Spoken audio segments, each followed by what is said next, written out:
Hola, buenas tardes. Muy buenas. Vale, ya veo que se me ve. Si os parece, como ya veo que tenemos un buen número de participantes, vamos a empezar esta quinta charla de expertos que tenemos para hoy. Como siempre, voy a hacer unos minutos de cortesía, donde iré contando algunas cosillas y presentando, por supuesto, a nuestro experto de hoy, a Andrés. Y a continuación, pues ya le daremos entrada a Andrés, que es lo que nos interesa esta tarde, ¿no? Bueno, pues lo dicho, bienvenidos a todos vosotros. Esta es nuestra quinta charla de expertos en lo que va de año, desgraciadamente todas con formato webinar. Bueno, tiene su parte buena, pero por otra, uno de vez en cuando que fuera físico, pues no hubiera estado de más. Bueno, este es nuestra penúltima charla. Aquí hago un poco de publicidad para la próxima. La próxima será el día 10. Es decir, la semana que viene, creo que el jueves de la semana que viene, a la misma hora, como siempre, que se versará sobre fusión de datos y análisis del mismo en tiempo real. Cuando hablamos de fusión de datos, estamos hablando no solo de fusionar datos de IoT, de Internet de las Cosas, de sensorización, etcétera, sino los que vienen de la propia empresa, a través de los datos que ya tiene, las fuentes que tiene, como RP, CRM, o incluso fuentes externas, como pueden ser las fuentes abiertas, la Open Data, fuentes abiertas de datos y también redes sociales. La clave está en cómo fusionar toda esa información para obtener información de calidad y de utilidad, sobre todo, a la empresa. Por lo tanto, promete, mejorando lo presente, evidentemente, promete ser también una charla que va a estar muy bien, vamos a aprender bastante. Ya está, solo eso sobre la charla del día 10. Mañana, bueno, hay bastante coincidencia entre lo que os habéis apuntado a una y a otra. Mañana los pocos que no habéis apuntado a esta, pues recibiréis, perdonad, pero bueno, os mandaremos también por si queréis participar en esa jornada para que lo inscribáis. Bueno, antes de presentar a Andrés, paso a hacer primero como es obvio en este tipo de actos, unos anuncios oficiales, y en primer lugar deciros que esto lo organizamos desde el CENTIC, Centro Tecnológico de las TIC. Ya los conocéis prácticamente todos, podéis conectaros a nuestra página web y llamarnos y visitarnos sin ningún tipo de problemas, porque estamos encantados de poder enseñar todo lo que hacemos. Ese es nuestro ánimo, ¿no? En cuanto a la actividad de hoy, pues está enmarcada dentro de un proyecto de vigilancia tecnológica que persigue precisamente la máxima difusión de cuestiones técnicas y tecnológicas dentro de nuestro sector, ¿no? Este proyecto está financiado, está dentro de este proyecto que está financiado por Instituto de Fomento, que a su vez nos cofinancia con fondos europeos, fondos FEDER, y todo esto se enmarca, toda esta política, no solo con nosotros, sino con los centros tecnológicos, se enmarcan dentro de la iniciativa RIS3MUR, que es la estrategia de especialización inteligente, que supongo que alguno de vosotros lo habéis estado oyendo durante bastante tiempo, porque además es una estrategia clave para el desarrollo, al menos tecnológico y de innovación de nuestra región. Es importante hacerle caso a esa estrategia. Bueno, y ya lo último, antes de presentar a Andrés, recordaros que mañana a primera hora recibiréis un enlace con un cuestionario que se rellena en 2 minutos, no necesitamos más, pero sí nos gustaría mucho que lo cumplimentarais, por favor, puesto que esto nos ayuda a intentar ir consiguiendo unas charlas cada vez mejores en las medidas que podamos conseguir. ¿De acuerdo? Entonces, ahora permitidme, vamos a ver si consigo. Andrés, ya puedes, si quieres, activar tu vídeo y tu sonido, y a ver si lo pongo en vista de galería. Perfecto. A ver que me ponga yo aquí en el chivazo, como si nos están viendo. Perfecto. Bueno, pues ya nos están viendo, Andrés. Aquí os presento a Andrés. Si te parece, antes de darte la palabra y dejarte ya solo ante los espectadores, cuento brevemente tu perfil, ¿vale? Una breve reseña para que lo sepan. Y bueno, permitidme que lea, porque si no me dejaría algo y no quiero. Y es que Andrés Bueno es ingeniero en informática por la Universidad de Málaga. Posteriormente se doctoró por la Universidad Politécnica de Cartagena, donde se desarrolló su tesis que versaba precisamente sobre técnicas de Machine Learning para aprendizajes multitarea. ¿Vale? En el mundo empresarial, pues estuvo trabajando durante 4 años en la consultora GFI Informática, desarrollando aplicaciones para oficinas en intranet e internet para el sector bancario. Y posteriormente, ya desde 2006, es profesor de grado en Ingeniería Informática en la Escuela Politécnica de la Universidad Católica de Murcia, la UCAM, como ya sabéis todos. Dentro de la UCAM está dentro del grupo que creo que ya hemos hablado una vez que otra de él, porque es un grupo bastante potente, el grupo de investigación UCAIN, y aunque anteriormente perteneció a otro grupo, un grupo multidisciplinar de bioinformática y computación de altas prestaciones, BioHPC, con el que todavía colabora en un proyecto europeo. En cuanto a su trayectoria dentro de UCAM, pues lógicamente tiene ya una dilatada experiencia en el campo de inteligencia artificial, que es lo que a Andrés le gusta. Ha trabajado en varios proyectos de investigación, tanto nacional como internacional, en el campo precisamente de Machine Learning y específicamente también, más específicamente, en Deep Learning, en diferentes dominios de aplicación, como pueden ser, entre otros, detección precoz del cáncer de cervix, descubrimiento de nuevos fármacos y predicciones de temperaturas y heladas, entre otros. En investigación, lo que más le interesa son las redes neuronales, sistemas expertos, las aplicaciones de Machine Learning, Deep Learning, bioinformática, campo muy interesante, minería de datos, reconocimiento de patrones y procesamiento de señales. Y para terminar, diré que es autor de más de 50 publicaciones, entre revistas, congresos y diversos capítulos en determinados libros. Creo que está bastante claro por qué lo tenemos hoy aquí, ¿verdad, Andrés? Creo que está claro.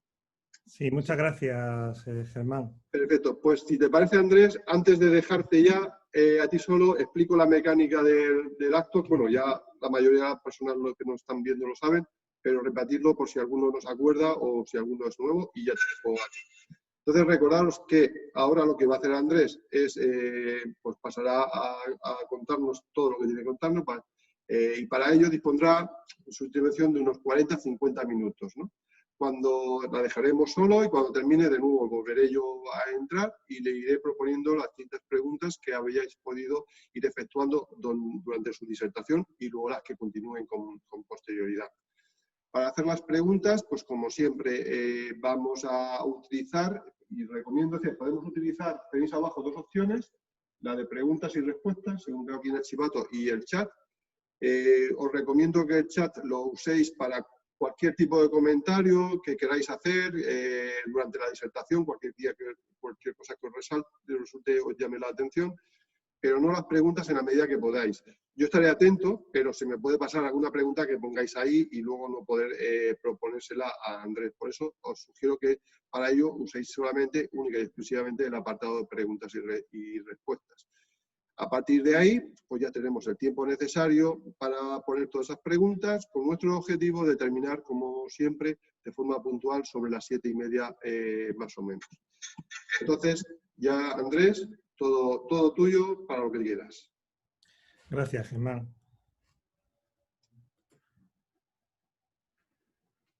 Yo termino.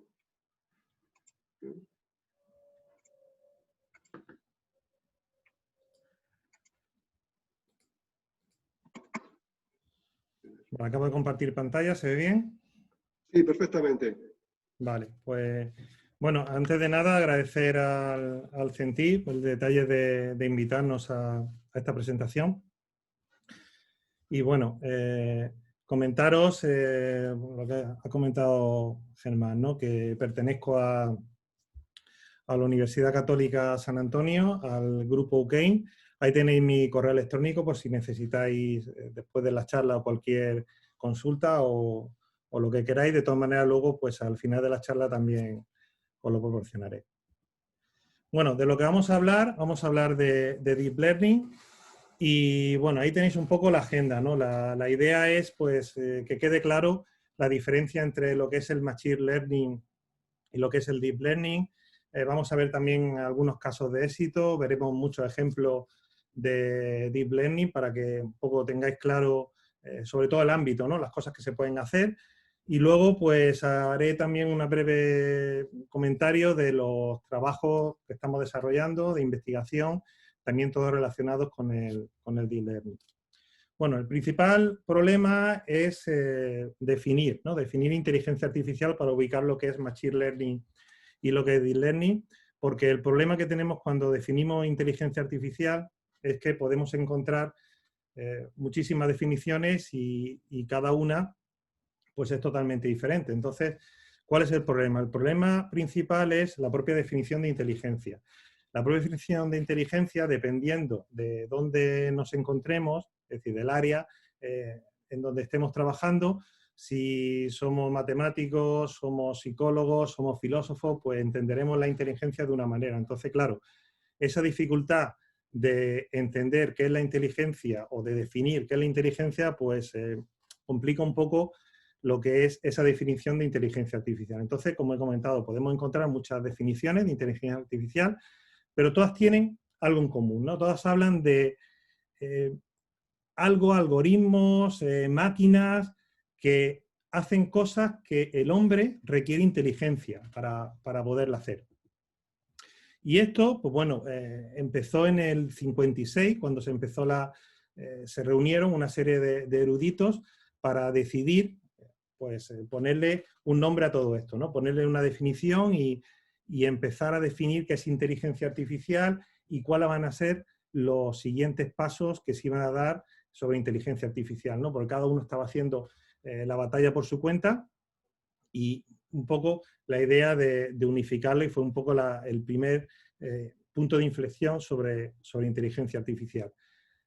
Una manera también de ver la inteligencia artificial es el test de Turing. Turing es el padre de la computación, y en los años 50 pues planteó lo que se conocía como el test de Turing, que era si una persona no era capaz de identificar cuando estaba hablando con otros interlocutores y no era capaz de identificar si era una persona o era un ordenador con el que estaba hablando, pues se consideraba que era inteligencia, ¿no? que ese, digamos, algoritmo era inteligente. Pues tuvieron que pasar 60 años de la muerte de Turing, en el 2014, cuando por primera vez se pasó este test y no era posible identificar al interlocutor que era el ordenador. Pero claro, el problema radica precisamente en esa propia definición de inteligencia, ¿no? Porque, como estamos viendo, inteligencia, claro, ¿qué es inteligencia? ¿Un juego de 3 en raya se puede considerar inteligente?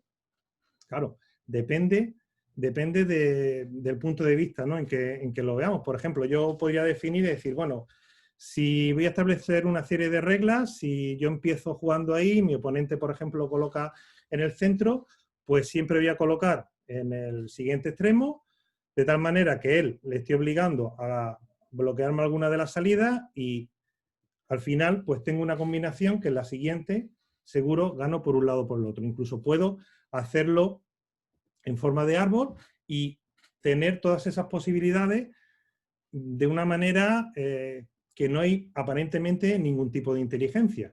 Y si eso, por ejemplo, lo exportamos al ajedrez, que todavía pues, es mucho más complicado el número de combinaciones, pues la idea, ¿dónde estaría entonces ahí la inteligencia? Bueno, pues la inteligencia estaría realmente en ver cómo ese programa o esa aplicación es capaz de aprender. Es decir, si aprende de una manera que nosotros le hemos explicado todas las reglas, todos los movimientos, o aprende de una manera autónoma por la experiencia, ¿no? Como por ejemplo aprendemos nosotros. A través de la experiencia somos capaces de aprender. Pues esa definición de aprender a través de la experiencia es lo que realmente es el concepto de Machine Learning. Es decir, que mientras inteligencia artificial podríamos decir que es ese concepto de hacer cosas que para los seres humanos pues requiere inteligencia, el Machine Learning es esa manera de aprender en base a la experiencia. Es decir, no se programa, sino que en base de ensayo-error somos capaces de aprender. ¿Y entonces dónde queda ubicado el Deep Learning? Bueno, pues dentro del Machine Learning hay muchísimos algoritmos. Pues uno de esos algoritmos, que son muy populares, son las redes neuronales, que imitan lo que es el comportamiento del cerebro. Pues una segunda vuelta de tuerca de esas redes neuronales, es decir, es una red de neuronales muchísimo más compleja, es lo que determina ese concepto de Deep Learning. Y esto pues viene prácticamente a partir de 2006. Realmente el boom empieza en el 2010, pero ya en el 2006 hay una primera publicación sobre redes neuronales profundas, una primera aproximación, y a partir de ahí 2007, 2008, 2009 y en 2010 pues pega el boom. Entonces, como vemos, el Deep Learning pertenece al Machine Learning y el Machine Learning pertenece a la inteligencia artificial. Es un poco, cada una es una mejora a la hora de conseguir eso, ¿vale? Que estamos intentando buscar, de parecernos este concepto de inteligencia a lo que es el ser humano. Y para que entendáis bien lo que es el Machine Learning sobre Deep Learning, sobre todo ese boom, ¿por qué realmente eso de utilizar unas redes neuronales profundas pues realmente ha sido ese cambio radical? Pues os pongo este ejemplo que tenéis aquí. En principio, cuando hablamos de Machine Learning, teníamos un problema, que en Machine Learning hay que decirle lo que son las características con las que queremos aprender. Y eso es el principal problema que tiene, y ese es el principal atasco que provocó los algoritmos de aprendizaje de Machine Learning. Si, por ejemplo, queremos reconocer caras, en Machine Learning no nos queda más remedio que reconocer caras como las estáis viendo ahí, de forma de que tenemos pues, una especie de cara en forma de foto de carnet, ¿de acuerdo? Con un fondo homogéneo, todos en la misma posición. ¿Por qué? Porque de ahí hay que extraer una serie de características. Por ejemplo, lo primero que tendríamos que hacer, pues limpiar el fondo, ¿vale? Para poder empezar a homogeneizar y a empezar a extraer esas características. Luego, pues podríamos, por ejemplo, pues, ver la forma de la cara, de distancia a los ojos, forma de la nariz, forma de la boca, y esas características, pues al final hay que hacerlas, definirlas a mano, aunque puede ser un proceso automático, pero al final requiere una definición de qué cosas, ¿vale?, tengo yo que buscar y qué cosas tengo que utilizar para que aprenda mi algoritmo. Y si quiero pues, complicarlo un poco más, pues, puedo pasarlo a temas de transformada de Fourier, pasar a frecuencia, pero al final tengo que obtener esas características. Sin embargo, cuando trabajamos con Deep Learning, eso no es necesario. Y esa es la gran ventaja de Deep Learning, que directamente pasamos a pasarle la imagen y no nos preocupamos de definir esas características. Y eso es lo que ha hecho que pues desde 2010 estos algoritmos sean tan populares, porque uno de los principales problemas del Machine Learning es que estábamos atascados en los algoritmos de aprendizaje. Realmente lo que se buscaban eran mejoras en esa extracción de características. Ahora con el Deep Learning directamente pasamos las imágenes y él solo aprende pues, a reconocer, ¿vale?, lo que estamos intentando buscar. Si eso lo extrapolamos, por ejemplo, a temas médicos, a reconocimiento de células cancerígenas, pues el salto es evidente, es de pasar de unas células muy bonitas con el fondo blanco, perfectas, a pasar a un entorno donde es la realidad. Es decir, cuando antes se tenía pues, valores de Machine Learning de clasificación muy buenos, pero intentamos pasarlo a lo que es el mundo real, pues no funcionaban. Entonces, ese salto de Deep Learning es el que ha hecho que consigamos esa mejora. Y aquí tenéis un ejemplo de cómo capa a capa ese Deep Learning va trabajando. Es decir, diferentes capas de abstracción simulando pues, el comportamiento del cerebro humano. Es decir, si vamos a reconocer caras, pues hay unas primeras capas que lo que hacen es reconocer todo lo que pequeños objetos, pequeñas líneas, curvas, etcétera, que pueden ir apareciendo en las imágenes para luego con eso ir componiendo los diferentes elementos de orejas, caras, bocas, y a partir de ahí después montar lo que sería cada una de las caras. Es decir, es como una especie de puzzle que cada capa le va dando información a la otra para al final pues, conseguir ese reconocimiento de cara. La manera de que aprenden todos estos algoritmos, pues bueno, hay tres tipos de formas de trabajar. Una es la supervisada, otra es la no supervisada y la otra es el aprendizaje por refuerzo. En el aprendizaje supervisado lo que tenemos es que nosotros conocemos las etiquetas, es decir, tenemos los datos etiquetados. Es decir, yo tengo imágenes de células cancerígenas, pero sé que son esas células cancerígenas y tengo otra etiquetada con, por ejemplo, que no son cancerígenas o el grado. Entonces, hay un proceso de aprendizaje donde, pues, el algoritmo pues, es capaz de testear y ver si está aprendiendo bien. Y es el modelo de aprendizaje, pues, el paradigma más utilizado. Cuando hablamos de no supervisado, lo que estamos hablando es que no tenemos esas etiquetas. Es decir, nosotros no conocemos las etiquetas de las imágenes y entonces la manera en que podemos trabajar pues, es buscar pues, clasificaciones, lo que se llama clustering, que es hacer grupos y decir al algoritmo, bueno, pues mira, aquí tienes una serie de imágenes que busca diferencias, ¿no? Y entonces, pues, por ejemplo, podía agruparlo en 3 grupos, diciendo, bueno, pues un grupo de pues, vehículo grande, mediano, pequeño, o el algoritmo nos podía dar, en vez de 3, pues 2 clasificaciones, o incluso si fueran imágenes 3D, podía decir, no, pues mira, encuentro que hay vehículos de 2 ruedas y vehículos de 4 ruedas. Es decir, que el propio algoritmo intenta encontrar esas diferencias para hacer grupos. Y luego el aprendizaje por refuerzo, bueno, pues el aprendizaje por refuerzo es uno de los paradigmas ahora mismo más utilizados y que está dando muchísimos resultados fantásticos, porque realmente es un aprendizaje donde la máquina aprende a partir de es decir, es en plan de error, una recompensa y va viendo un poco el proceso, lo que va pasando. Es decir, en el caso de los videojuegos, que es lo que se ha utilizado para un poco demostrar el funcionamiento de esta técnica, hay una recompensa donde se va viendo pues, que si te atacan y no te quitas, pues te matan, con lo cual una recompensa negativa, y entonces pues, en el siguiente vez que estés en esa posición, pues intentas esquivarlo y al final pues incluso eres capaz de encontrar diversas estrategias para conseguir la mejor puntuación. Bueno, y eso pues se ha probado con multitud de juegos de Atari, donde en la mayoría, prácticamente en los primeros estudios, pues se conseguían resultados que mejoraban, ¿no? al ser humano. Incluso aquí tenéis pues una animación de lo que sería el Super Mario y después de varias horas de aprendizaje, pues cada vez va mejorando, mejorando, hasta que al final pues juega de forma casi perfecta. Bueno, de ahí pasamos a uno de los grandes retos, que era pues conseguir vencer al Go.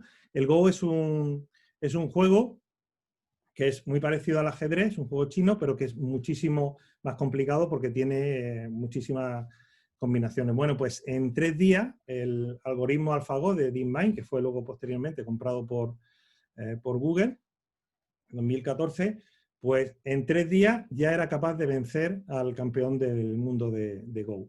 Y luego las versiones mejoradas, como AlphaZero, pues en 8 horas conseguía lo que AlphaGo en 3 días. Es decir, en 8 horas ya era capaz de ganar al campeón del mundo, pero además AlphaZero podía jugar a más juegos. Es decir, en 4 horas era capaz de tener un nivel de un maestro de ajedrez y en 24 horas era capaz de jugar a muchísimos juegos en un nivel maestro.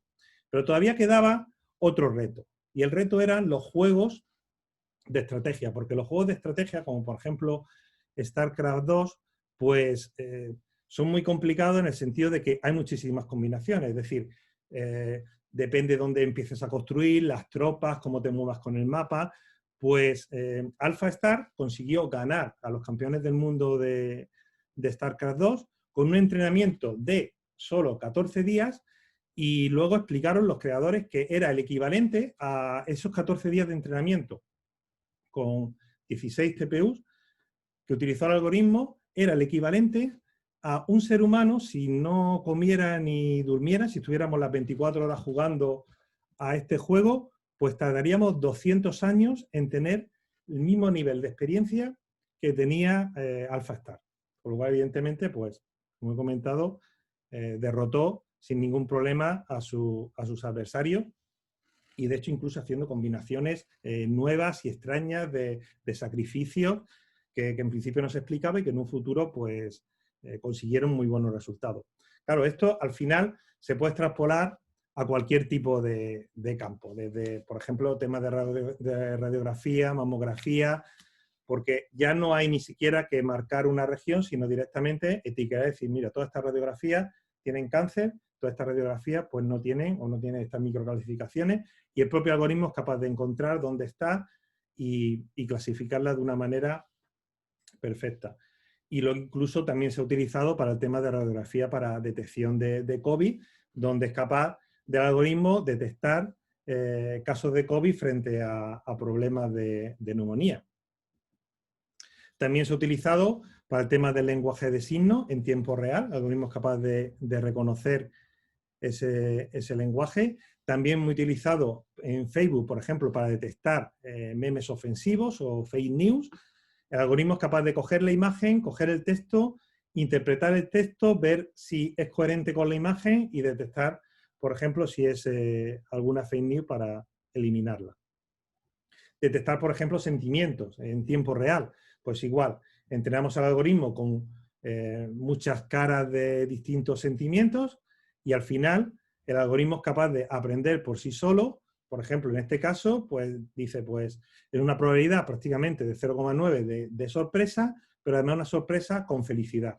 Pues esto, imaginaros, puesto en una especie de robot autónomo que sea capaz de vernos con la cámara y saber si estamos felices, tristes, ¿de acuerdo? Eso es tremendo. Claro, esto llega, por supuesto, a las finanzas.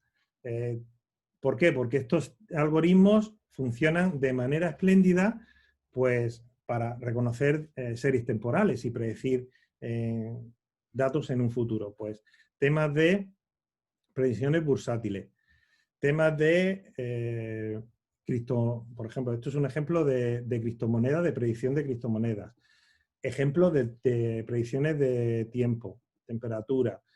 Esto es un ejemplo de predicciones para detectar arritmias cardíacas o incluso detectar cuál es la palabra siguiente que completa la frase. Esto, por ejemplo, a diccionarios o tratamiento del lenguaje natural.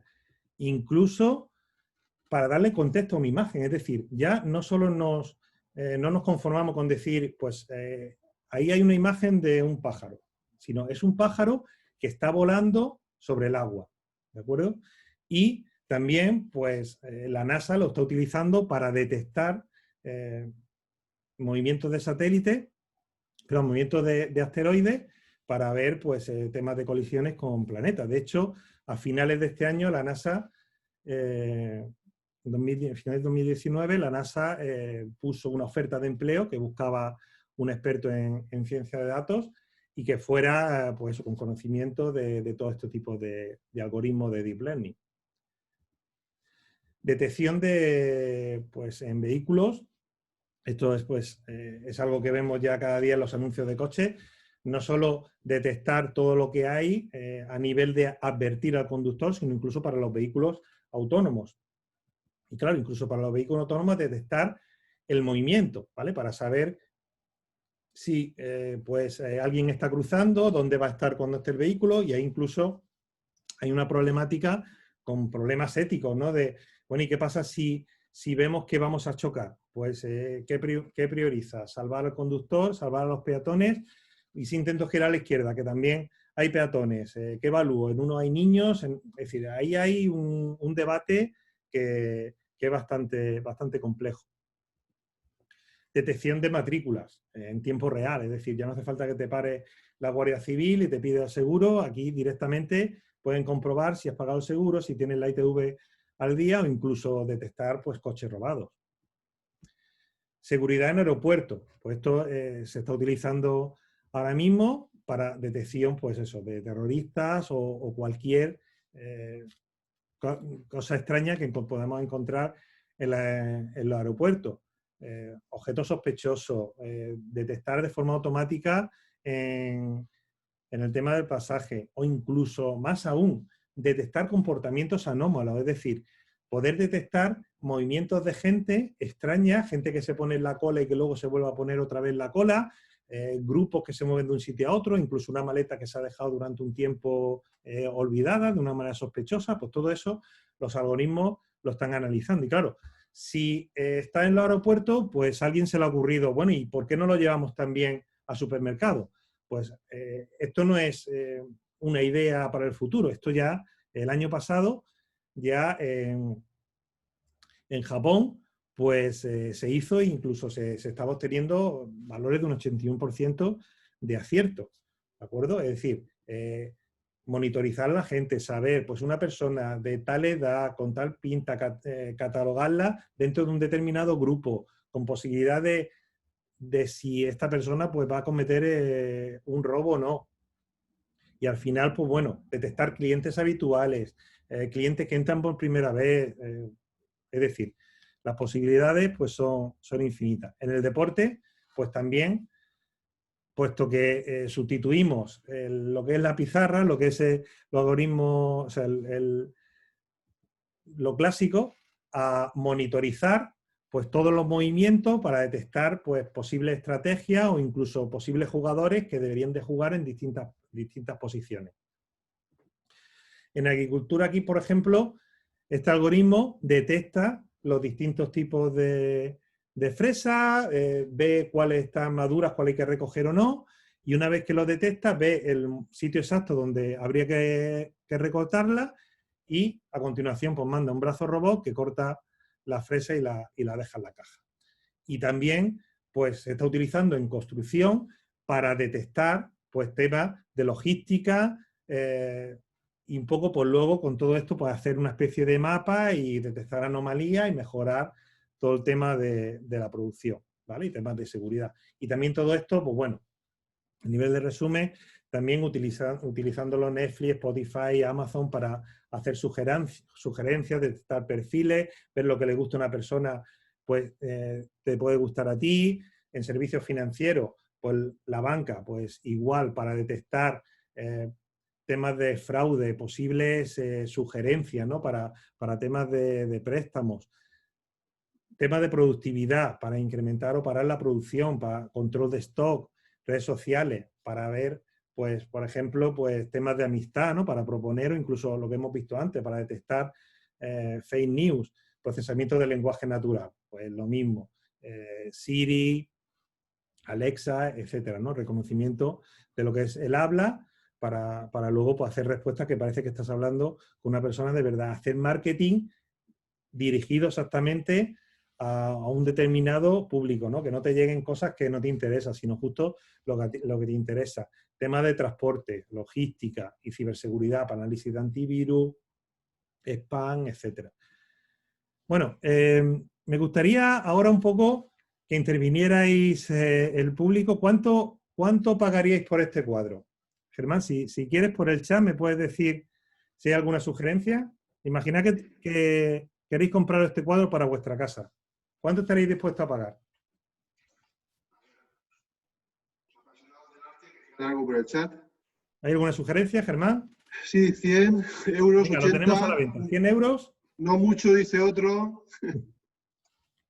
Estamos entre 100 euros y no mucho. 2.000 euros.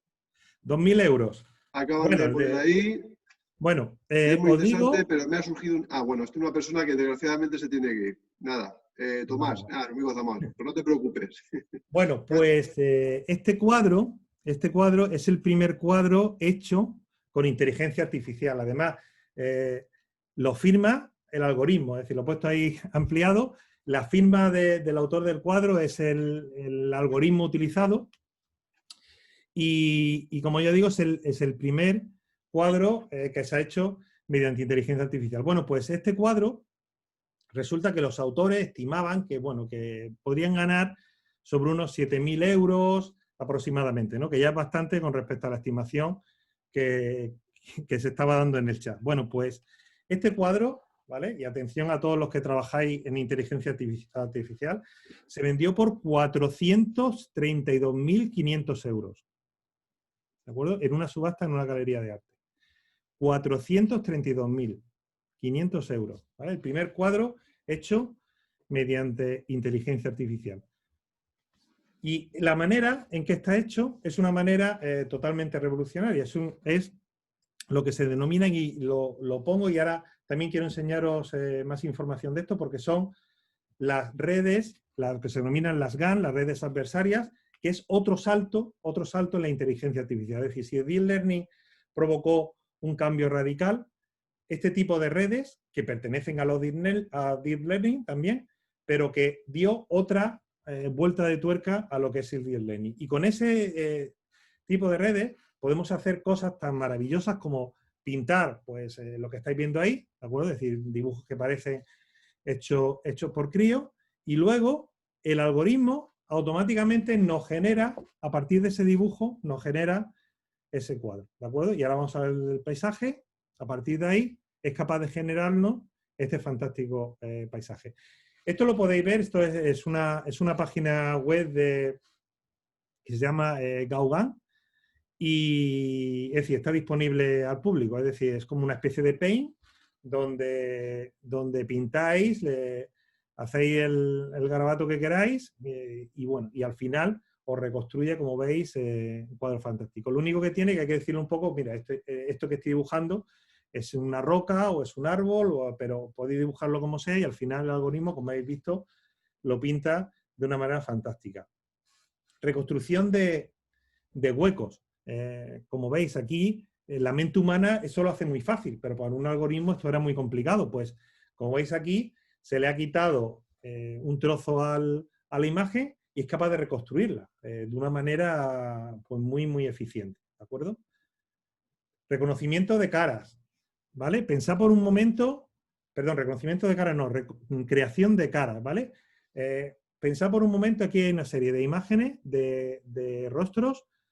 ¿Cuáles pensáis que pueden estar hechos por una inteligencia artificial? Es decir, cuáles son de mentira y cuáles son de personas reales. ¿Vale? Dejo unos 10 segundos para que vosotros penséis, intentéis detectar cuáles son los que la inteligencia artificial nos está engañando y nos está intentando colar imágenes que no son reales. ¿Ya? Bueno, pues si habéis pensado que algunas de ellas son reales, os ha engañado totalmente. No hay ni una de esas imágenes es real. Todas son construidas por la inteligencia artificial. Es decir, no existe ninguna de esas personas. Simplemente se ha entrenado la red con caras de personas y luego se le ha pedido que cree nuevas caras de personas. Y ahora explicaré cómo hace eso de esa manera tan eficiente. Y además, si cogemos y en vez de entrenarlo con caras de personas normales, lo entrenamos con caras de personas famosas, ¿de acuerdo? Con modelos y con personas famosas, pues al final nos crea también modelos totalmente falsos, ¿de acuerdo? Ninguno de estos rostros existe en la realidad, ¿de acuerdo? Todos son falsos y creados por esa inteligencia artificial. ¿Y esto de cuándo es? Pues esto es de hace poquito, esto es de 2014, ¿vale? En 2014 sale un artículo de un tal Goodfellow que propone unas redes que cooperan entre sí, ¿vale? Se llama redes adversarias y que lo que hacen es que una crea un modelo, ¿de acuerdo? Como hemos visto, por ejemplo, en esa pintura que parece de un crío, y la otra hace un poco como de detective, ¿no? O de un poco de instructor, y si no sigue cierto criterio, se la devuelve. Le dice, mira, esta es falsa, no me interesa. Y además le dice, mira, pues es falsa por esto y por esto, ¿de acuerdo? Entonces el algoritmo la vuelve a rehacer y se la envía. Así, en ese proceso, hasta que al final se la cuela. Y la red, digamos, que está como de árbitro, pues piensa que es una imagen real. Entonces, es un nuevo paradigma. Es la idea de tener dos redes y entonces una supervisa el trabajo de la otra. Y le va diciendo dónde se está equivocando para al final conseguir el objetivo que queríamos. Bueno, y esta idea tan genial de 2014, seguramente pues estaréis pensando, bueno, esto es un científico experto que lleva 30 años trabajando en redes neuronales.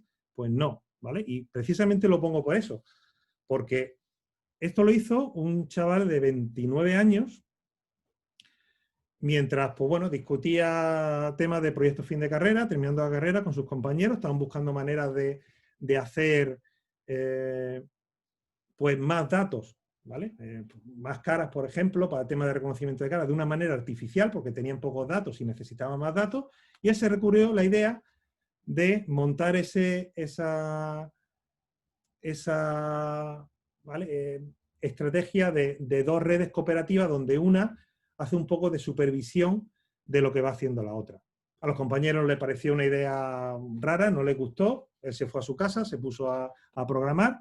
Por la noche, él contó en una entrevista que no durmió en toda la noche programando y por la mañana lo tenía hecho. ¿De acuerdo? Y está catalogado como uno de los mejores avances de los últimos 10 años en Machine Learning. Evidentemente, trabaja para Google Brain y es uno de los mejores pagados del sector y además está catalogado como uno de los mejores menores de 35 años. ¿Y qué hacen más cosas estas redes, aparte de completar imágenes, pintar e intentarnos colar caras falsas? Pues sí, para que veáis ya hasta dónde podemos llegar. Fijaros en esta chica bailando, ¿vale? Aquí no se escucha la música. Bueno, pues esta chica no está bailando eso, ¿de acuerdo? Sino simplemente lo que ocurre es que hay una persona que realmente baila, que es esta de aquí, el algoritmo detecta el movimiento, antes ha capturado imágenes de esta persona en distintas posiciones para crear un modelo 3D, hacerse la idea de ese modelo 3D, y lo que hace es simplemente, cuando la persona está bailando, lo traslada a la otra persona que para nada baila, con lo cual podrían coger imágenes mías y ponerme a bailar cualquier tipo de baile, ¿de acuerdo? Este es el proyecto de Todo el Mundo Puede Bailar y como veis, pues es totalmente espectacular. A mí os quiero llevar, voy a poner un minuto solo en la introducción del curso de Deep Learning del MIT de este año, precisamente de 2020, donde el profesor que presenta la asignatura pues dice que este año pues, va a traer a Obama como invitado, ¿no? para presentar el curso. Bueno, Obama está hablando unos 5 minutos y tal, y cuando termina, la última frase, pues dice, bueno, pues todo esto es mentira, no existe, no estoy hablando y todo es mentira, ¿no? Y un poco estas son las cosas que vamos a ver en todo este curso de Deep Learning. ¿Y cómo está hecho eso? Pues igual que hemos trasladado lo del tema del baile, pues igual podemos hacerlo con una persona que habla, hace gestos y al final el ordenador lo traslada a la otra persona que queremos hacer creer a los demás que es la que está hablando, pero además aprende a sintetizar el lenguaje y pone el mismo tono de voz que si fuera Obama. ¿De acuerdo? Es decir, cualquier persona que está acostumbrada a escuchar a Obama, pues realmente parece que le está hablando Obama.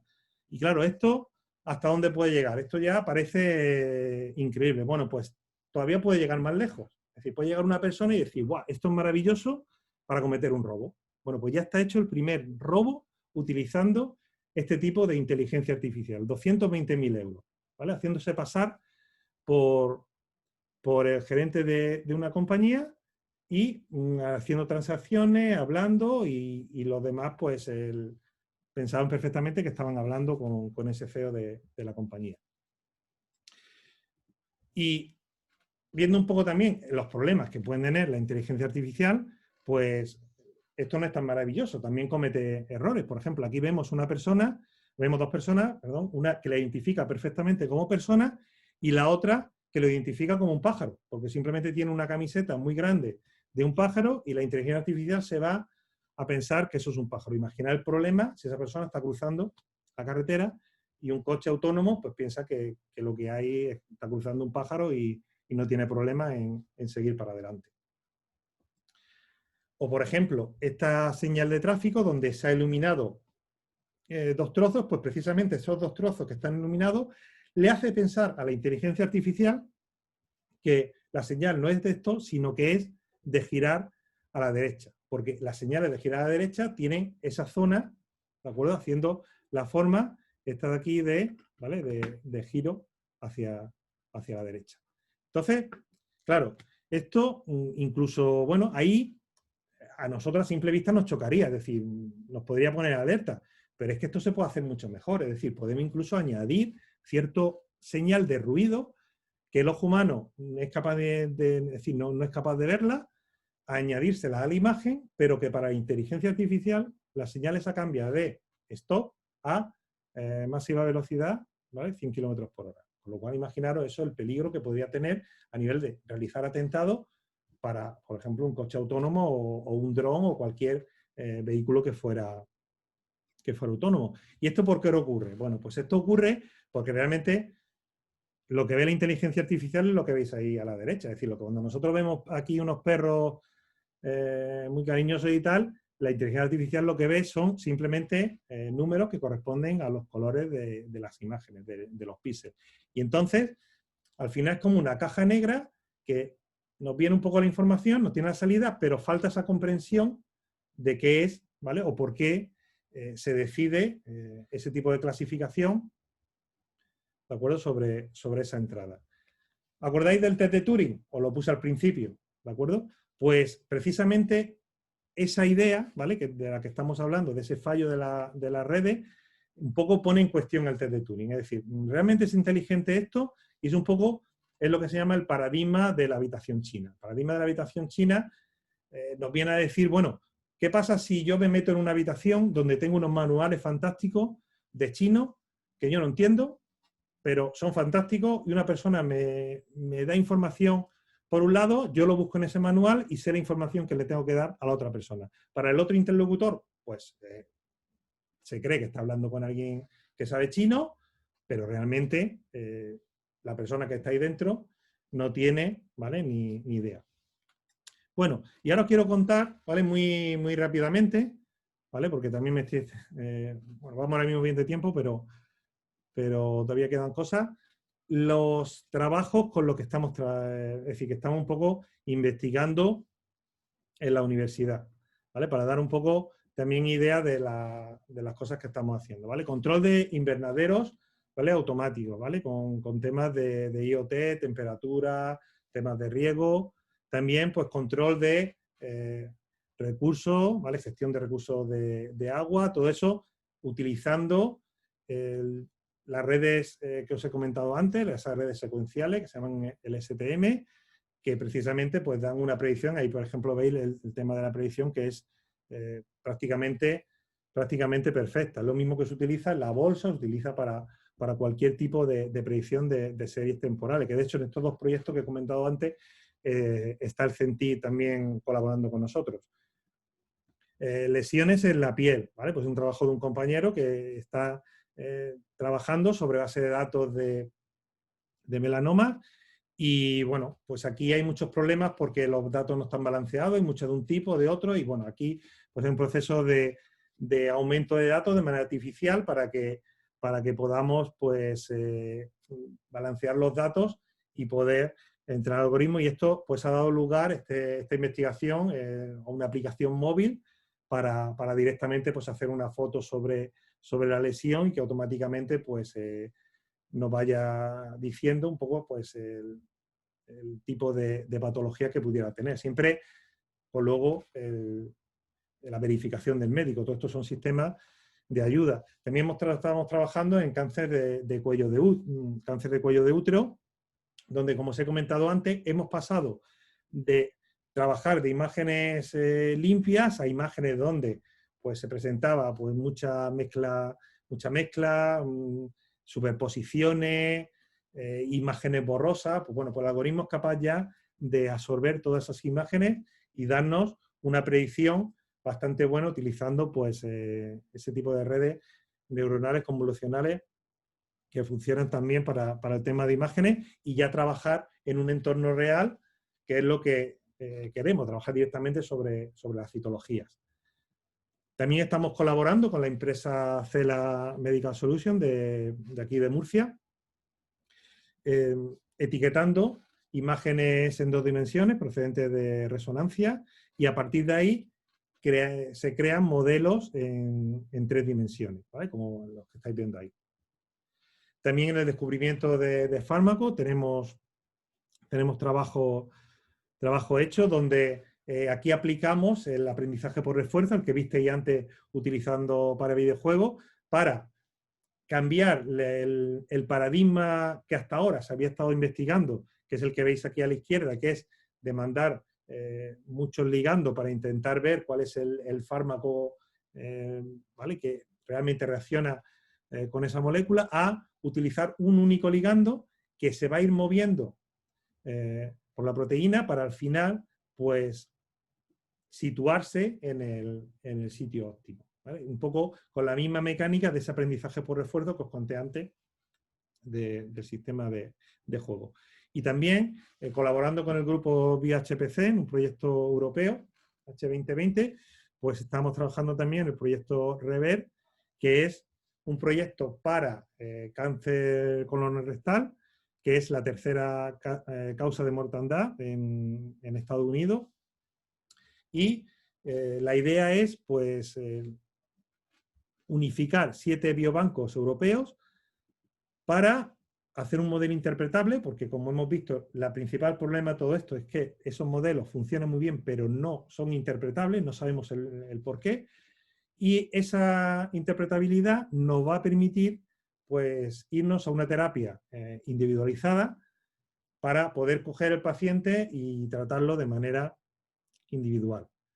Entonces, bueno, ¿dónde queda el futuro de todo esto? Bueno, pues después de todo lo que os he contado, el paradigma que ahora mismo se está investigando y que se está trabajando sobre todo es el paradigma no supervisado, porque hay tantísima cantidad de datos que es muy complicado etiquetarlos todos. Es decir, al final necesitas a alguien que te los vaya etiquetando para tú decirle, pues mira, pues estas imágenes corresponden a esto. Entonces, al final, pues ese esquema de no supervisación de la información, pues es el esquema que ahora mismo pues, se está trabajando.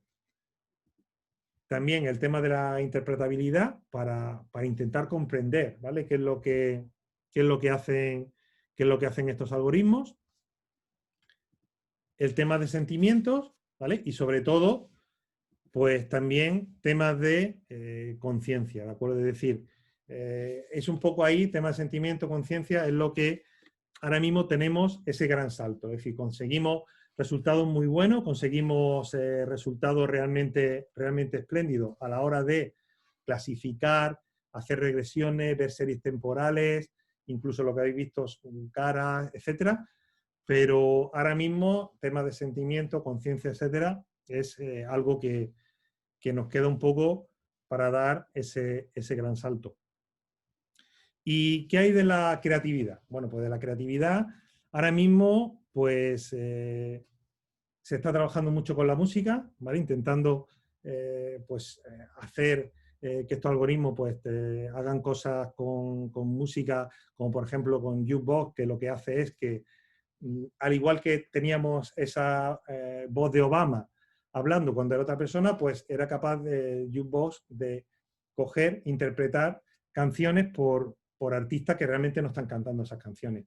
Y también otra aplicación también muy interesante es el Magenta, que tenéis ahí, que lo que hace es que es capaz de aprender lo que estás tocando, es decir, tú empiezas a tocar o empiezas a escuchar una música, de repente paras y el algoritmo con lo que está escuchando, pues continúa, ¿no? Es un poco como si nosotros nos cantan algo y de repente se calla y nosotros continuamos cantando o tarareando esa canción. Pues eso es lo que hace Magenta, ¿vale? Aprende y al final consigue eso.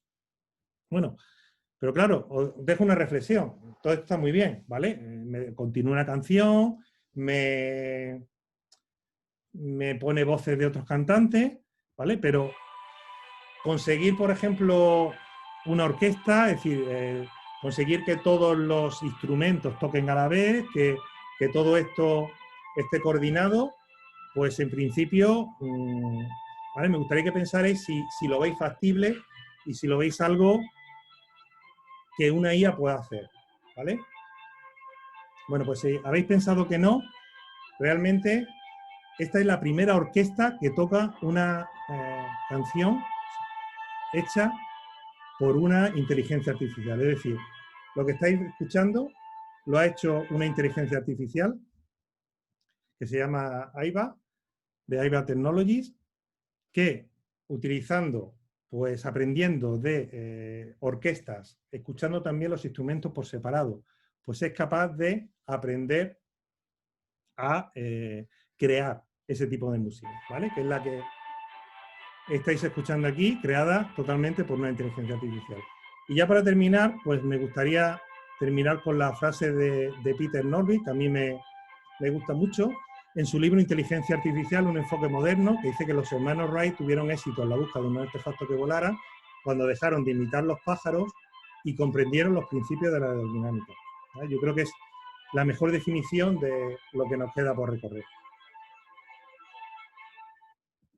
Muchas gracias.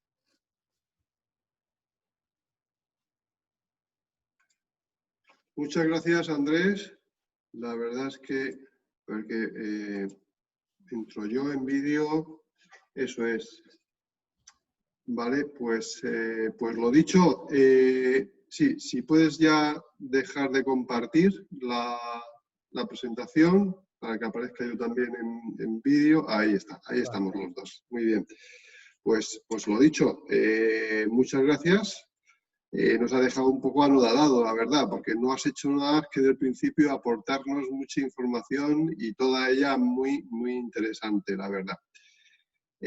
Lo primero, antes se me ha olvidado, pero supongo que lo estáis viendo, todos los que estáis viendo a través de Zoom, esto, bueno, Zoom, no es que se puede ver a través de Zoom, esta sesión de que se está grabando dentro de unos días, estará disponible en los canales de YouTube de Centic, ¿vale?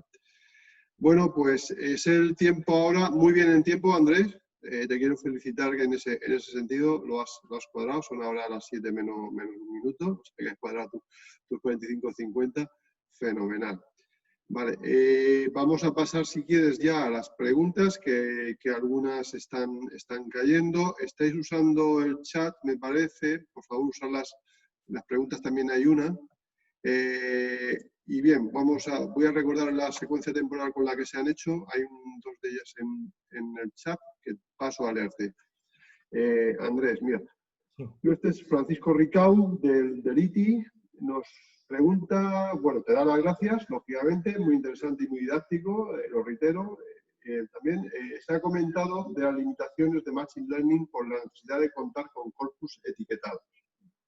¿Significa eso que el Deep Learning no necesita en ningún caso datos etiquetados para ser eficiente? Y añade, ¿qué ventajas aporta una red neuronal respecto a un algoritmo clásico de clasificación? Y habla del Naive Bayes y del Random Forest, etc. Bueno, sobre los datos etiquetados, realmente Deep Learning necesita alimentarse de datos etiquetados. Es decir, uno de los principales problemas es conseguir esos datos etiquetados. Porque cuando trabajamos con Machine Learning, pues a lo mejor, pues si tenía 200, 300 imágenes, pues eran suficientes. Pero ahora con Deep Learning necesita 5.000, 10.000, es decir, hay bases de datos de 50 y 60.000 imágenes para que los algoritmos aprendan. Entonces, claro, uno de los principales problemas es el etiquetado de esas imágenes.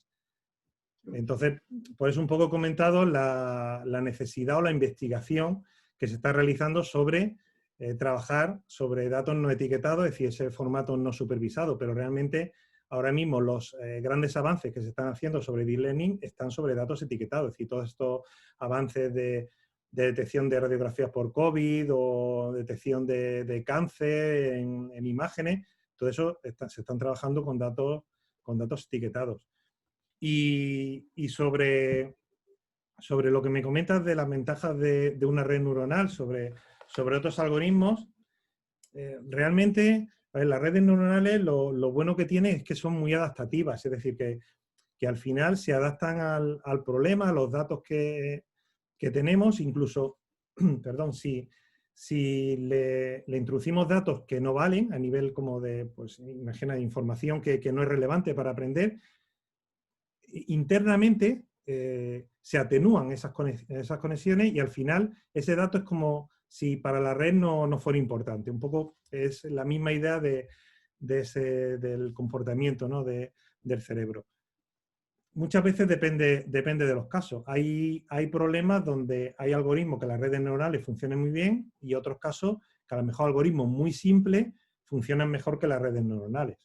Es decir, que muchas veces tenemos este problema, vamos a probar esta serie de algoritmos y vamos a ver cuál va mejor. ¿Problema de las redes neuronales? La interpretabilidad. Ese es el principal problema. Porque, por ejemplo, con otro algoritmo, un árbol de decisión, yo soy capaz de interpretarlo, sé por qué el algoritmo ha tomado esa decisión. Pero una red neuronal no lo sé, porque internamente funciona como una especie de caja negra. Incluso a veces el sistema de entrenamiento puede llegar a darte resultados distintos en función de las entradas que le vayas dando. O sea que el proceso de entrenamiento es súper crucial para este tipo de herramientas. Sí, claro. Sí. Nos comenta, te paso otra pregunta, cambiando un poco el sentido. Bueno, Teresa Jular nos pregunta si hay profesionales suficientes en España para desarrollar una inteligencia artificial con independencia. No sé muy bien a qué te quieres... Bueno, se continúa. Tenemos mapeado en nuestro país para saber cuántas empresas y entidades están desarrollando algoritmos de inteligencia artificial. Pues, a ver, cada día hay más empresas que están trabajando con inteligencia artificial. Yo creo que no hay ese tipo de información.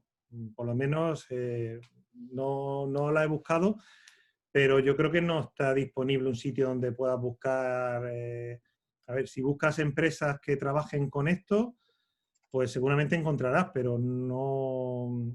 a nivel de lo que ella comenta, yo creo que no existe todavía. Y lo de conseguir esa inteligencia artificial que preguntaba al principio, pues ahora mismo también es complicado.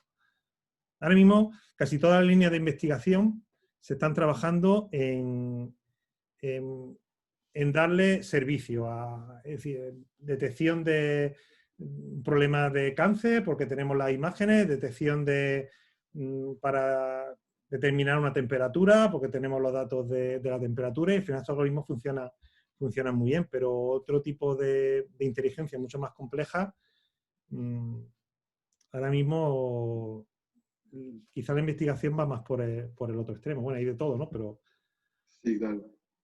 Sí. Teresa añade que no está, que entiende que no está sistematizada todavía. Efectivamente. No, yo creo que no. Yo creo que no está sistematizado esto. Efectivamente, eso no lo está. Luego Antonio Romero nos hace una reflexión, una pregunta de reflexión, que él dice si el aprendizaje mediante algoritmos enfrentados en realidad no es una forma de aprendizaje supervisado. Es un aprendizaje supervisado, pero que no está supervisado por una etiqueta. Es un paradigma totalmente diferente. Es cierto que al final el que decide si eso es por ejemplo, una cara o no es una cara, es un monigote, es una red neuronal, pero hay que pensar que esa red neuronal que toma las decisiones, al final está entrenada con un algoritmo supervisado. Es decir, donde hemos visto esas caras, ¿no?, generadas de manera artificial, o un cuadro o lo que queramos, antes ese, digamos, director o ese detective o esa red que decide si eso es una cara o no, hay que entrenarla con datos etiquetados, donde dice, mira, aquí tienes imágenes de cara y esto es una cara, para que luego a la otra red que intenta aprender, pues le vaya diciendo si es verdad o no, con lo cual al final esa red hay que entrenarla de manera supervisada. Sí, efectivamente. Perdona, aquí hay otra por el chat. Vale, me ha dejado funcionar el ratón ahora mismo, pero creo que lo puedo ver. Bien, Francisco nos pregunta, bueno, añade en el chat que hay observatorios de inteligencia artificial aplicado a empresa, aplicado a sanidad, y hay una estrategia nacional de inteligencia artificial, lo cual es verdad, existe un plan nacional de estrategia en inteligencia artificial, con un comité de expertos dirigidos por el Ministerio de Ciencia e Innovación, es cierto. Muchas gracias, Francisco. No veo a través de esto tu apellido. No sé, a ver. Francisco Arcas. Sí, no, es que no veía tu apellido porque se cortaba. Has puesto, espera, que vea yo, por si quieres, si lo estás compartiendo. Vale, Francisco, bueno, voy a copiarlo yo, el enlace o tu pregunta con tu permiso, y lo voy a compartir con todos los asistentes, porque lo que he visto es que lo has compartido con todos los... a ver, un momento. Lo has compartido solo con los panelistas. Entonces, yo con tu permiso, a ver... No, perdón, me he ido directamente al enlace. A ver, déjenme un poco de tiempo. Ahí. Perfecto. Entonces, ahora voy a responder a todos los panelistas. Vale. Bien. Ahí tenéis, bueno, ahí tenéis todos, lo que no ha compartido Francisco con nosotros, donde tenéis esa referencia. Muchas gracias. Lo dicho, Francisco. Más cosas que comentan en el chat. Miguel Ángel, a ver si me dice el apellido, que puedo decirlo.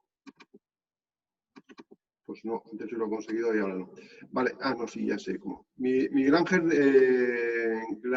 Graguera García nos dice que qué le parece los últimos avances que se han logrado con los modelos de procesamiento del lenguaje natural, como cuando cambiamos el lenguaje de procesamiento, GPT-3.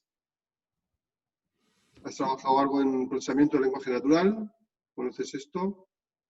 Bueno, el lenguaje natural no es una de las áreas donde yo más me dedico. Yo me dedico más a temas de imágenes, pero lo conozco y los avances son fantásticos. Es decir, donde al final van a ir todos los algoritmos estos que tenemos de Siri, Alexa y todos un poco a esa comprensión del lenguaje natural y parecer que estamos hablando con una persona. La verdad que los avances de algoritmos sé que los conozco, que son bastante interesantes, pero no profundizo. No es tu campo, no has entrado mucho en esa línea. Vale. Bien, José Alberto nos da las gracias por el seminario, gracias a ti por venir. Vale. Vale, aquí... bueno, este es el mío, es donde he lanzado a todos. Vale, me voy a las preguntas. Vale, hoy me estáis haciendo trabajar, porque están poniendo preguntas tanto en el chat como preguntas y respuestas. Vale, a ver si tenemos algo más en preguntas. Vale. Vale, ha puesto de nuevo lo de las preguntas en lo del lenguaje natural. Ricardo Esteves, de Timur, nos pregunta si, bueno, de nuevo te da las gracias por la ponencia, y una pregunta para conocer tu opinión. ¿Cómo crees que puede afectar la computación cuántica a la inteligencia artificial? Ahí ya estamos tirando de futuro. A ver qué pasa. Hombre, ahí estamos, exacto, estamos tirando de futuro. Hombre, ahora, cuando realmente la computación cuántica lo que conseguirá, pues, acelerar todos estos procesos. Entonces, si ya, o sea, los tenemos bastante, digamos, eficientes, si todavía conseguimos, pues, acelerar mucho más, pues ya habéis visto las aplicaciones que jugaban al Go o al StarCraft, que necesitaban 14 días, pues se reducirán de manera notable y pues conseguiremos más avance. Pero ahora mismo eso es futuro. Vale. Antonio Romero nos hace una nueva pregunta. Dice, ¿cómo graduarías en complejidad imagen, lenguaje humano, música? A la hora de diseñar un algoritmo que creara... Es que voy leyendo según escribe. ¿Sí? A ver, Antonio. Nos falta tu última. Que creara, sí, ¿cómo que sí? Bueno, ¿cómo graduar la complejidad a la hora de un algoritmo que creara? 2 puntos. Imagen, lenguaje humano o música. ¿Cómo graduarías la complejidad para la síntesis, digamos, de imagen, creación de imágenes, lenguaje humano y música? Entiendo el orden, ¿no? Como que es lo más... El orden, sí que es más complejo de generar, no un algoritmo que genera una imagen real que sea, o sea, siendo ficticia, nos parezca real, o una música que parezca hecha por... realmente la complejidad es muy similar. Quiero decir, al final, el algoritmo que modela el lenguaje o te genera la imagen, al final es un algoritmo que está aprendiendo a partir de las entradas, le estamos etiquetando lo que queremos obtener y yo creo que la complejidad ahora mismo, hoy en día, es bastante similar. Lo único, son modelos diferentes, es decir, de redes neuronales. Unas son especializadas para imagen, otras son especializadas para temas de series temporales, pero yo creo que unos campos u otros van a tener la misma complejidad. Vale, o sea, no hay... Bueno, al final, eso es lo que tú estabas hablando, al final estamos hablando de números, ¿no? Claro. Que es lo que maneja los algoritmos de Deep Learning, trabajan en ello. Vale, a ver si hay alguna pregunta más. Sí. Bueno, también ha añadido pintura, un discurso o una melodía, sí, lo que hemos comentado. Sí, gracias, Antonio. Vamos a ver, aquí en preguntas parece que no hay una. A ver en el chat que están entrando cosas. Vale. Se despiden algunos que se tienen que lamentablemente o que lamentan tener que irse. Vale, pues nada, lo siento, pero ya lo que sea, pues ya lo veréis, en el canal de YouTube de Centic, ahí estará y podréis además. Yo creo que merece la pena visionarlo un par de veces, o una vez más, al menos un poco despacio, porque ha sido tanta la información que seguro que algo se nos ha escapado, ¿no? Yo tenía aquí algunas cosas. Es que, claro, bueno, te agradezco además que hayas mencionado precisamente, porque todas, cuando hablas de este tipo de algoritmos, a veces los que hablan son muy triunfalistas y ya nos has contado tú que hay algunas cosas que todavía no funcionan bien, se le puede engañar y todavía pues queda bastante camino por recorrer. Esto es un camino que está ahí, que yo creo que estamos empezando a ver ahora la potencialidad. Estamos un poco en los albores de todo lo que esto nos puede dar. Estamos comprobando la capacidad que tiene esta tecnología. Todavía no creo que estamos aprendiendo a toda esta tecnología ya desarrollada a ver posibles aplicaciones que a su vez ya empezaremos en una espiral, ¿no? Y empezarán de nuevo a influir sobre cómo tienes que trabajar en función de cómo quieres aplicar estos algoritmos, para qué nos resulta útil, ¿no? Estamos justo en ese comienzo, donde queda todavía mucho por desarrollar. De hecho, el otro día el Info organizó un webinar también muy interesante, una persona que trabaja mucho en innovación, Xavier Ferraz, de una escuela de negocios, me parece que era el SADE, no recuerdo bien, no sé si era esa escuela, bueno, de origen murciano. Entonces, pues nada, tuvo la amabilidad de hacer un webinar con nosotros y hablaba en general de innovación, ¿no? Pero una de las cosas que apuntó hacia el futuro es que la inteligencia artificial y en general todos los algoritmos que se engloban, ¿no? y que irán apareciendo poco a poco, él lo veía en un futuro como una facility. O sea, no va a ser algo, o sea, en el futuro no va a haber, o va a haber pocas cosas que no contengan ese elemento. Hombre, evidentemente dentro del contexto no va a ser todo, ¿no? Pero que va a ser algo muy normal, no va a ser algo que nos sorprenda ahora, sino que va a ser un uso cotidiano. El hecho de tener que contar con dispositivos, con sistemas, con servicios que se basen mucho en la inteligencia artificial. ¿Compartes tú en cierta forma esa opinión o la ves todavía muy lejana? ¿Cómo ves tú la evolución en años, podríamos decir, de la introducción de la inteligencia artificial como algo verdaderamente ya de utilidad y de uso con cierta cotidianidad en la sociedad? Bueno, yo creo que la has definido perfectamente, es decir, en un futuro, pero en un futuro no muy lejano, ya no es futuro, es el día a día. Ya las empresas cada vez buscan más esa ventaja competitiva de tener algoritmos que sean capaces de organizar logística, organizar stock, organizar mejor su trabajo, y ahora mismo es una ventaja, pero de aquí a nada ya no va a ser una ventaja, va a ser algo que tendrán que utilizar todas, y la que no lo use va a ser el efecto contrario, es decir, la que no lo use pues se va a quedar atrás de forma competitiva. Entonces, al final vamos a ir a que a que todos estos modelos, pues en las empresas, pues todas tendrán que utilizarlo. Porque cada día lo utilizan más, ya lo habéis visto. Efectivamente, sí, eso es. O sea, digamos que si tú fueras o si un empresario te preguntara, decir, ¿cómo me posiciono yo con respecto a la inteligencia? Empiezo ya a preocuparme por esto, empiezo a ver en qué puedo incluirlo en mis procesos, en los productos que yo estoy haciendo, o me espero todavía y voy a ver qué es lo que va a pasar en un futuro, porque esto todavía no está claro cómo vaya a evolucionar. ¿Qué le dirías a ese empresario? ¿Empieza ya a preocuparte o espérate todavía que sabes de esto? Hombre, pues le diría que empiece ya a preocuparse. A ver, Un ahora empresario mismo... de los nuestros, de los que Claro, me lo llevaría en mi terreno. están No, cercanos vamos a ver, a las ahora empresas. mismo, claro, ahora mismo es una ventaja. Es decir, si utilizas todo esto, pues tendrás ventaja o tiene ventaja con respecto a la competencia. Por el problema es lo que estamos hablando. Ahora mismo es una ventaja. De aquí a nada ya no va a ser una ventaja porque lo van a usar todo. Es al revés, es decir, va a ser una necesidad. Todos van a tener que ir por ahí para optimizar en su producción. Eso está claro.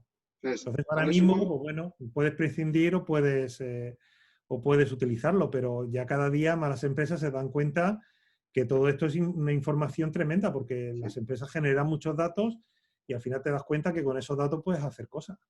Sí, efectivamente. Bueno, Andrés, era una pregunta un poco retórica. Sí, sí, sí. Era solo ponerlo de manifiesto porque yo también soy de la misma opinión. Creo que estamos en el momento en que los empresarios ya deben, pero de cualquier tipo de empresa, más cercano a la innovación, más cercano a dar servicio a la empresa del tipo que sea, en el que ya se deben preocupar por este tipo de tecnologías y lo que le puede aplicar o lo que puede sacar partido para precisamente reforzar o mejorar todos los proyectos, todos los productos o servicios que están ofreciendo ya de por sí a sus clientes.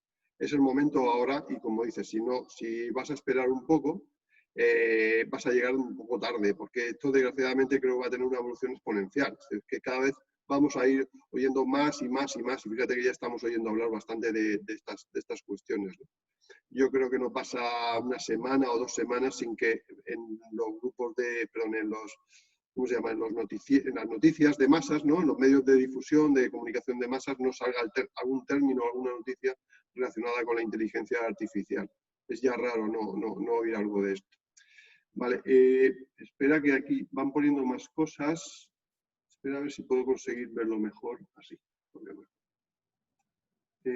Vamos a ver. Gracias. Perdonad que estoy viendo. Aquí, allí.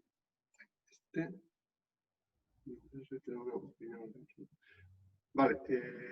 Esto no sé quién lo ha hecho, porque sí, no lo pone. Pero dice, me interesa con respecto a PLN, que será procesamiento de lenguaje natural, una opinión, valoración sobre el estado en el que estamos para fabricar procesos completos e incluso desatendidos de extracción de información para sistemas de información. No lo pongo en el canal de preguntas precisamente por la observación de PNL que se hace en el chat.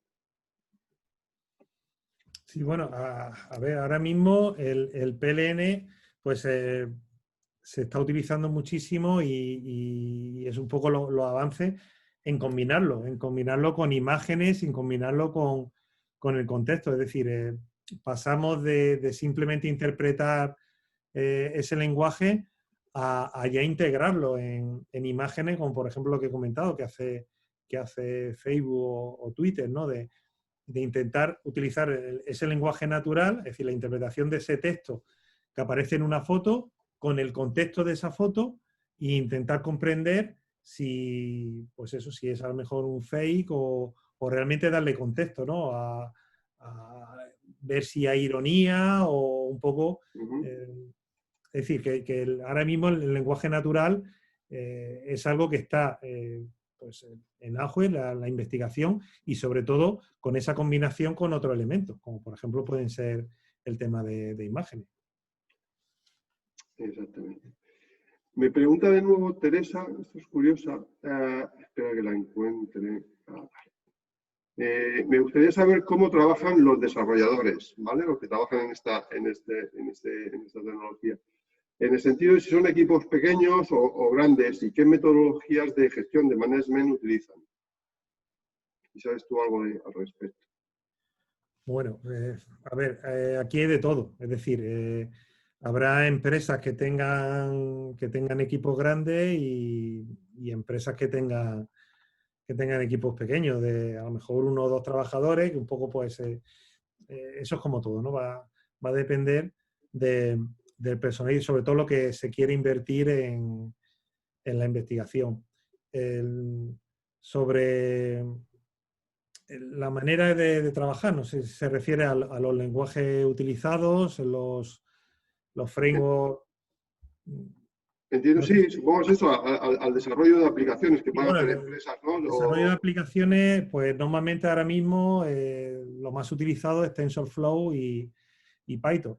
Y un poco pues depende también lo que vayas a hacer y depende también el contexto donde te encuentres. Es decir, hay partidarios de un tipo y partidarios de otro y un poco pues es más bien analizar el problema, ver qué librerías, qué utilidades hay sobre esas aplicaciones y al final decidir un poco el framework con el que trabajar. Y además que esto cambia, de aquí el framework que utilizas ahora, dentro de un año, 2 años, seguramente estará obsoleto y tendrás que engancharte a otro y a otra nueva tecnología y aprender de nuevo, empezar de cero. Exactamente, irá evolucionando. El principal problema que tiene este tipo de investigación. Vale, sí, sí. Y sí, y añades, Teresa, si sabes respecto a las metodologías de gestión, si usan Scrum o alguna similar.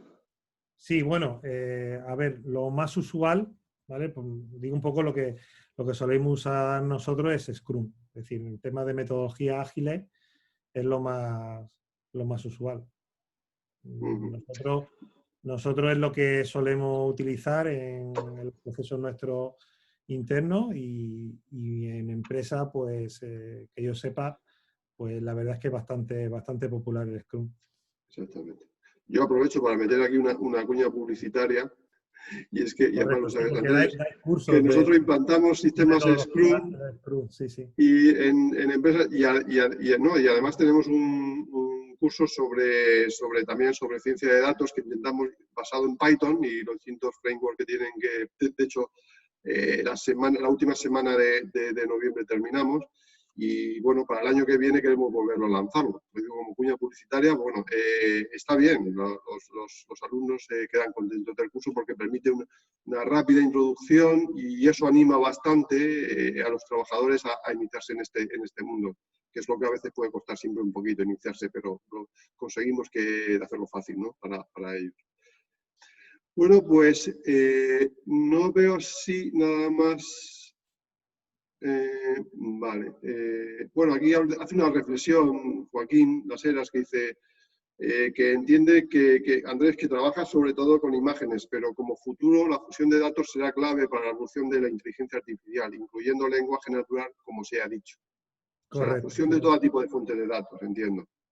Sí, sí, es a donde al final no tiene sentido trabajar por separado. Es decir, al final lo que tiene sentido es esa unión de todos esos paradigmas. Claro. Claro, porque todas esas fuentes, aunque la fuente es distinta, pero al final te pueden añadir información sobre una misma cosa que complementada o sumadas te dan una información mucho más valiosa que te puedes sacar de solo uno.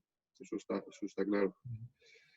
Muy bien, pues como ya no creo que estamos todos y ya nos faltan 4 minutos para 1:30, quiero despedirte. Bueno, solo recordaros, y antes de despedirte, Andrés, recordaros que mañana os enviaremos el cuestionario, el enlace para que respondéis al cuestionario sobre lo de hoy, que nos gustaría que lo rellenarais.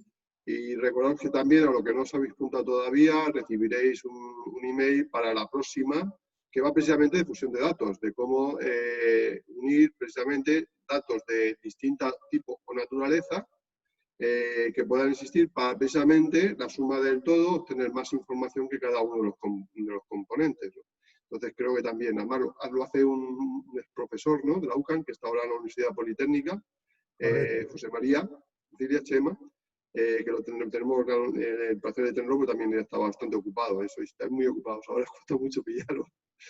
Bueno, Andrés, muchísimas gracias por tu intervención. Creo que ha sido muy didáctica, por las respuestas más que he oído, digo, que están dando en el chat, es así. Creo que hemos conseguido el objetivo de que se entienda perfectamente qué es el deep learning, para lo que se puede utilizar, el camino que nos queda todavía por recorrer, que yo creo que apenas lo hemos iniciado, y animar sobre todo a las empresas para que ya se interesen por este tipo de tecnologías y ya empiecen a hacer sus escarceos de forma seria para incluirlo en su producto y servicio. ¿Podríamos concluir así, Andrés, o te gustaría añadir algo más? No, simplemente pues lo que has comentado de la siguiente charla, recomendarla porque lo da un compañero nuestro y que ahora mismo está en la UPV y bueno, va a ser una segunda parte de lo que yo he contado con toda la fusión y muy interesante. Pues te lo agradezco mucho. Seguro que os gusta esta segunda parte. Contaremos contigo entonces entre el público. Seguro. La próxima. Bueno, Andrés, pues como yo hago siempre, como nadie puede aplaudirte, pues te aplaudo yo, y con esto terminamos la sesión. Muchas gracias por tu participación. Gracias a vosotros. Y nada, a los demás nos veremos en la próxima, el día 10. Venga, hasta luego. Gracias. Hasta luego. Hasta luego. Adiós.